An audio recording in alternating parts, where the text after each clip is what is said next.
Оралдық студияда Дария ханым және Дария ханымның жаңа үміткері жарнамаға дейін келді. Дария ханымның көңіл күйі бірден күрт бұзылып кетті. Дария ханым, барлығы дұрыс па өзіңізде? Не болды?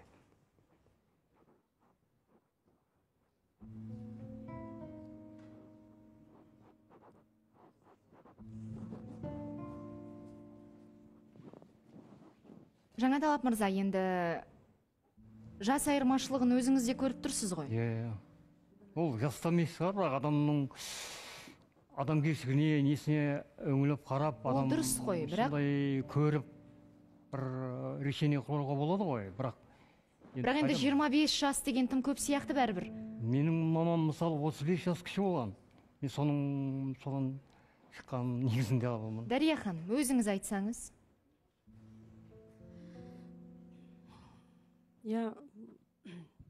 Енді түсінем, бәлкім ұнатып келген шығарым деп айтады ғой, бірақ дей тұрғанмен, мен ойлаймын да, менің бірінші очередь 2 балам бар, Диана ханым. Сол, мысалы үшін 2 балам бар, бұл кісінің жасы мысалы қарап тұрсаңыз, қазір 60-та деп жатыр ғой, уже 10 жылдан кейін 70-ге келеді. Мен мысалы үшін бұл кісіні қарайын ба, әлде балаларымды қарайын ба, мысалы үшін, рас шыны керек, сіз енді қатты айтсам ренжімеңіз, бірақ расында да дей тұрған мен ар жағынан туысқандарым қарап отыр. Мен мысалы әкеммен жасыл адаммен мен танысуға деп білмеймін, қандай, даже ойыма да келмейді просто. Танысу аламын, танысып көрейік деген бұрыс. Дария ханым, енді сіз жыламаңызшы деп айтқым келеді. Бұл кісі жай ғана өзінің бағын сынап келді, сізді таңдап келді. Бұл жерде біз сізді қинап, күштеп, таныс, жоқ, бар кездес деп ондай дүниені айтпаймыз.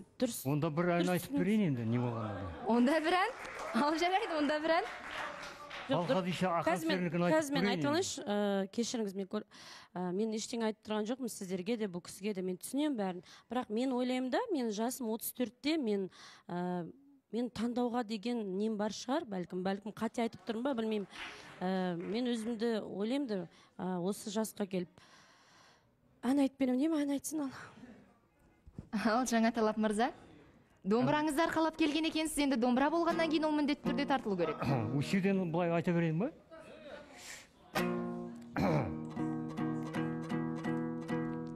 Сұлтан, өзім домбыраны ұстап, микрофон ұстап тұрам дейді ал? Түрегеліп тұр. Балғадиша дедіңіз бе? Рахмет.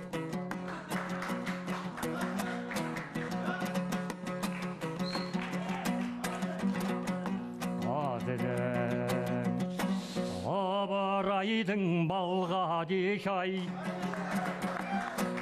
оралған белің нәзір ай, жүргені Талғадишаң ой, ой,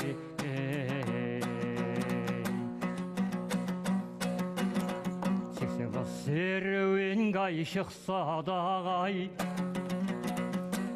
әшінде шолпан жұлдыз, жүргені Талғадишаң ой, ой,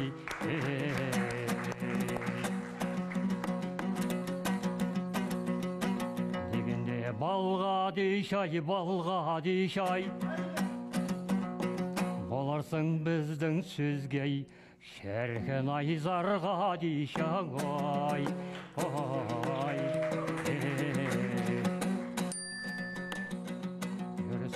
Ас-саутайдай Балғадишай, боларсың қандай жанғай, шіркін ай Жарғадишаң ой,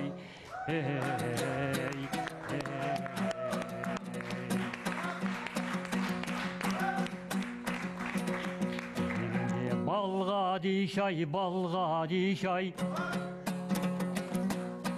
өзіндай өрлеп өткен ай, шіркін ай Талғадишаң ай, ой,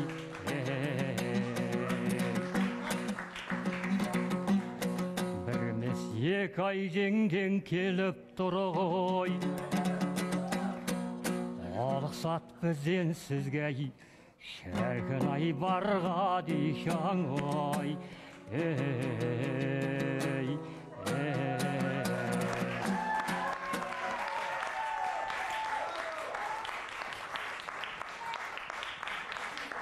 Енді не де болса Дария ханым өзіңізден сұрай кетейін, шымылдықты.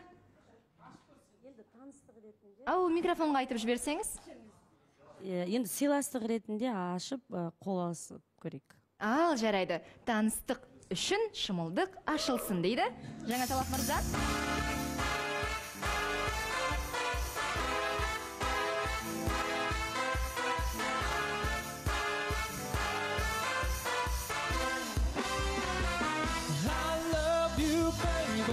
Жанымды тербеші, I need you, baby. Қасымнан кетпеші, I love you, baby. Сөзіме тек сенші. I love you, baby. Бағымсың берілген, I need you, baby. Болшы тек менімен, I love you, baby. Let me love you, baby.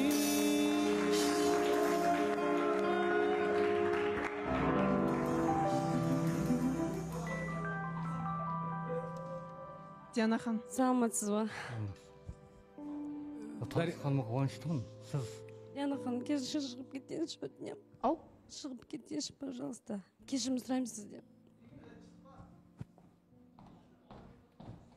Диана ханым. Саламатсыз ба ағай? Қош келдіңіз. Жалпы, енді сіздің осында келгеніңізді өзіңіздің бала шағаңыз, немереңіз, отбасыңыз бар шығар, сол кісілер біле ма?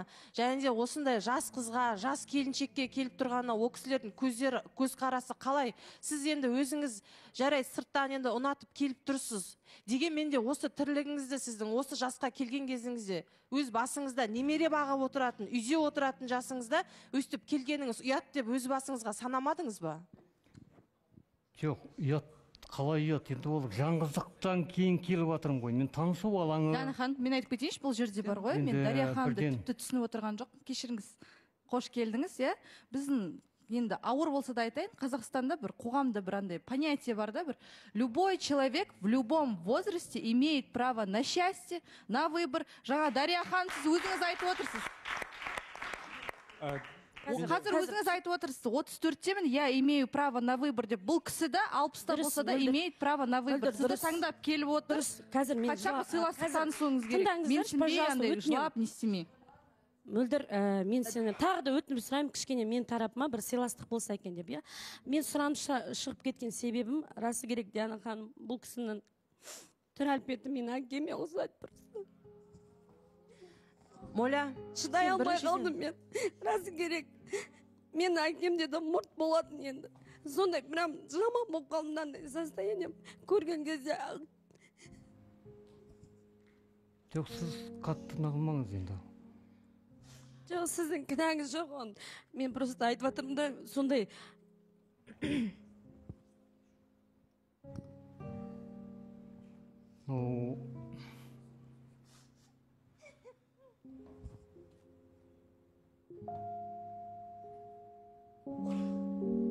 Әу баста белгілі болды, Дария ханым бұл таныстықты жалпы бастағысы келмейді.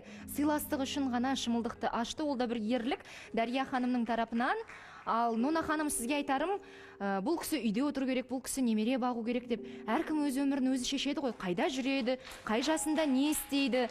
Және бұндай жасқа келген кезде жалғыз болып қалуды Құдай ешкімнің басына бермесін, ондай тағдырды ешкімге бұйыртпасын. Және бұл кісінің бар жазығы соңғы бір 10 жыл, бәлкім 20 жылында өзінің бір дастарханда отыратын дастархандасыз деп отыр ғой. Бұл жерде бұл жас қыз 18-дегі қызға келіп отырған жоқ мысалы, иә? Әркімнің өзінің бұл өмірде таңдауы бар, қалауы бар. Және мен бұл кісіні өте жақсы танимын. Бірнеше жылдан бері расымен де өзінің бір бағын сынап көріп жүруге тырысып жүрген ер азамат. Өзінің бір жарын іздеп жүрген азамат. Бұл кісінде қатты сынауға болмайды негізінде. Және бұл кісіні таптауға да жол жоқ, бұл кісіні даттауға да жол жоқ, бұл кісіні қаралауға да жол жоқ. Біздің алдымызда ертең қандай күн дайын тұрғаны бізге әлі белгісіз. Нона ханым. Диана ханым, айтып кетті. Диана ханым, я дұрыс айтқан. Ассалаумағалейкум аға. Мұндамын, осындамын. Серік, иә. Қалайсыз? Амансыз ма? Мен ағаны қолдап кеткім келіп тұр. Жаңа махаббат жасқа қарамайды. Сондықтан Диана ханым. Сондықтан шын ниетпен келіп тұрсыз.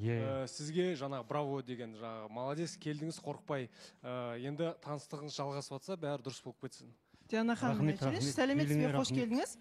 Осы жерде қатысушылар біледі ғой, маған да 70-тегі ата келген, бұл кісіден даже 10 жас ата келетін болатын, жасы 10 жас кіші бұл кісіден де. Бірақ Дария ханым, жыламаңыз. Мен ол жерде білем, менің әкемен құрдас кісі болмаса да, менің атаммен құрдас кісі келді да.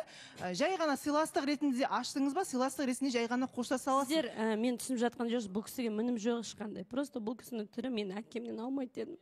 Ол кісіні мен суретінде әкеп көрсетіп, мен әкемнің қайтыс болғаны, ол кісі өз өмірін қолын жұмсады. Сол жерде мен өзім шешіп алғаным әкемді асылып тұрған жерімнен. Мен просто сол бейне келіп қалды көз алдыма. Жоқ, Дария ханым, мынандай нәрсе ғой, мен айта кетейінші. Жаңа енді шымылдық ашылмай тұрып та сізде мынандай сұрақ болды, айттыңыз да мынандай әңгіме.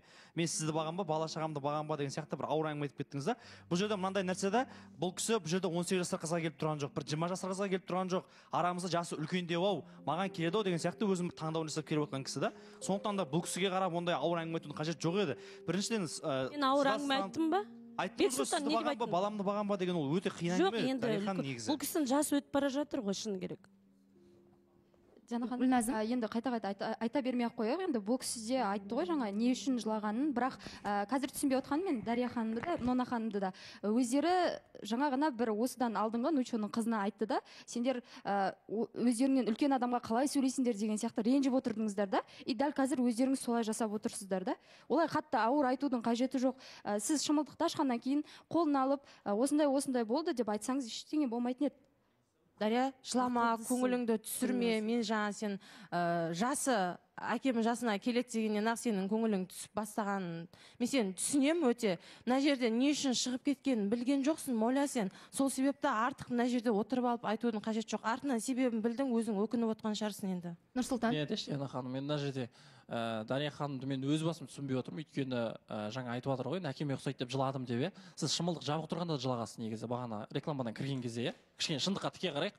Мына жерде енді біз сізге ұнайтын үміткерді қайдан тауып келеміз енді? Жасын бір ограничениесі бар ма?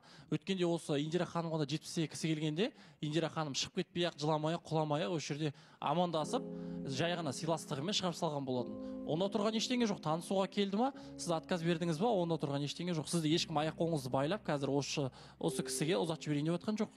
Енді дұрыс қой, Диана ханым, өйткені бұл кішкене Дарияны эмоционалды қыз да, кішкене көп нәрсе болса да бір жылап, сондай неге кіріп кете береді. Бірақ енді әрине енді қазір көңілің босап жатқанын біліп отырық. Енді мен бұл кісіге де тағы бір мақтап айтып кетейін, кәдімгі өзінің батылдығымен келіп, қазіргі сіздің жасыңыздағы кісілер мынандай костюм шалбарды, притальный костюм шалбар кие алмайды.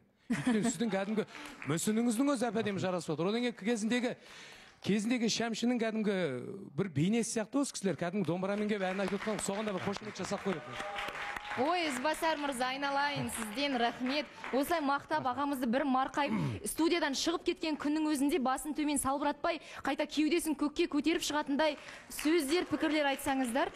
Ассалаумағалейкум, аға, қош келдіңіз. Енді дұрыс қой, жас келсе де жүрек жас қой, негізі еркек адам бар ғой, негізі жүрегі жас болып кетеді. Сіз қандай ата болар екенсіз, Ақтөре? Енді біз енді күшті ата боламыз енді, Диана ханым. Және де Нучоның несін айтып кетейінші, Дария ханым айтып отырсыз, енді сізге енді кім тауып береміз деген сияқты. Нучон, бұл жерде сен тауып бермейсің ғой үміткерлерді, өйтіп қатты айтпай қойсаң болады. Енді бұл кісі де енді адам өзінің типажы болады, өзінің арманы болады, өзінің несі болады деген сияқты ғой. Енді бүйтіп бұл кісі де өйтіп ойлаған жоқ та, бұл жерде енді сен тауып бермей қой. Және де аға, сіз молодец, Дария, сіз енді көңіл күйіңізді түсірмеңіз, енді сенің басыңа түскен нәрсені ешкім басына бермей қойсын, бірақ енді ол қиын жағдай, содан ол өзі ғана түсініп отыр да, сол үшін бәрі нормально.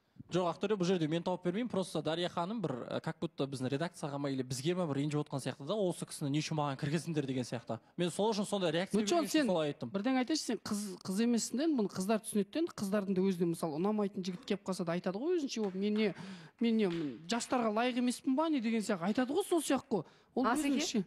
Диана ханым, мен айта кетейінші, ассалаумағалейкум аға. Бұл кісіні мен сырттай да танимын, өте керемет кісі. Қазақстанда жалпы сіз танымайтын адам бар ма, Асеке? Қамады. Өте жақсы кісі. Мен сізге айтатым, аға, Дариядан да жас қыз кездеседі сізге әлі. Бұйыртса үйленесіз.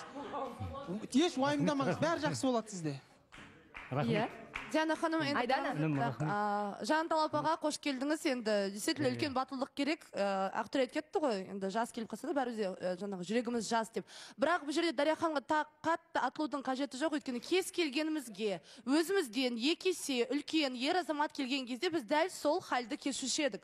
Неге олай дегенде. Поэтому бұл жерде енді әркімнің өз таңдауы болды. Бір ән айтуға бола ма, орысша ән айтып берейін ба?